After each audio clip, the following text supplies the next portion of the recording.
नमस्कार। चलिए फटाफट शुरू करते हैं आज के बाजार का पूरा पोस्टमार्टम। अगले कुछ ही मिनटों में आपको मिलेगा आज के बाजार का सारा कच्चा चिट्ठा। तो जी सवाल एकदम सीधा है। आज जेब हरी हुई या लाल, पैसा बना या डूबा? चलिए अगले 5 मिनट में आज के पूरे दिन का हिसाब किताब कर लेते हैं। दूध का दूध और पानी का पानी, फटाफट। ओके, तो सबसे पहले ये देखते हैं कि आज बाजार में असल में हुआ क्या, दिन कैसा था और असली एक्शन कहाँ देखने को मिला। तो ये रहे आज के मेन नंबर्स। निफ्टी 50 ने आप देखिए 26,150 से 26,200 के एक बहुत ही छोटे से दायरे में पूरा दिन गुजार दिया। इसे ही कहते हैं कंसोलिडेशन। और सेंसेक्स भी लगभग 85,700 पर एकदम शांत रहा। मतलब साफ है, बाजार ने आज थोड़ा आराम करने का मन बनाया था। दिन की कहानी बड़ी ही मजेदार थी। सुबह सुबह तो लगा कि बाजार आज रॉकेट बन जाएगा, एक नया रिकॉर्ड पक्का है। लेकिन फिर जैसे ही मार्केट ऊपर गया, प्रॉफिट बुकिंग का प्रेशर आ गया और अंत में बाजार ने खुद को संभालते हुए एक स्टेबल क्लोजिंग दे दी। इससे पता चलता है कि बाजार में दम तो है, पर ऊपर के लेवल पर लोग थोड़ा सतर्क भी हो रहे हैं। अब आता है सबसे मजेदार हिस्सा। आज की बाजार वाली फिल्म के हीरो कौन थे और कौन विलन बना या फिर बेंच पर ही बैठा रह गया? चलिए पता लगाते हैं। और आज के हीरो थे बैंकिंग और ऑटो सेक्टर।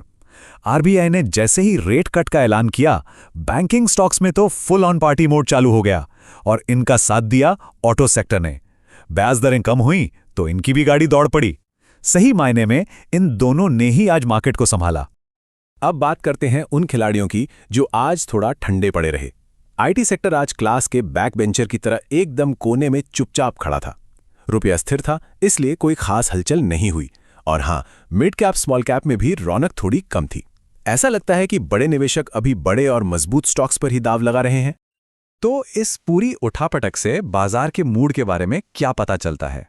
चलिए इस सेंटिमेंट को थोड़ा और गहराई से समझते हैं। तो सबसे जरूरी बात यह है कि ट्रेंड अभी भी बुलिश यानी तेजी का ही है। बाजार में कैश की भी कोई कमी नहीं है, पैसा खूब है, लेकिन ऊंचे लेवल्स पर थोड़ी सावधानी भी दिख रही है। इसीलिए गिरावट पर खरीदें या बाय ऑन डिप्स वाली स्ट्रैटेजी इस समय सुपर हिट चल रही है। मतलब कोई घबराहट नहीं है, लेकिन आंख बंद करके खरीदने वाला माहौल भी नहीं है। ठीक है, आज का दिन तो जैसा भी था निकल गया। अब कल क्या? कल के लिए हमारा गेम प्लान क्या होना चाहिए? चलिए फटाफट कल की तैयारी करते हैं। अब ये स्लाइड बहुत ही जरूरी है, ध्यान से देखिए। निफ्टी के लिए 26,250 से 26,300 का लेवल एक मजबूत दीवार की तरह है। अगर ये दीवार टूट गई तो समझ लीजिए एक नई तेजी का दरवाजा खुल सकता है। और नीचे की तरफ 26,050 से 26,000 एक मजबूत सपोर्ट है। अगर इसके नीचे फिसले तो प्रॉफिट बुकिंग का प्रेशर बढ़ सकता है। तो इन लेवल्स के हिसाब से कल के लिए एक सिंपल 3 स्टेप गेम प्लान है। पहला, अगर बाजार बहुत ऊपर यानी गैप अप खुले तो चलती ट्रेन में चढ़ने की जल्दबाजी बिल्कुल नहीं करनी है। दूसरा, अच्छे और मजबूत स्टॉक्स में जब भी छोटी मोटी गिरावट दिखे तो उसे खरीदने का मौका समझें।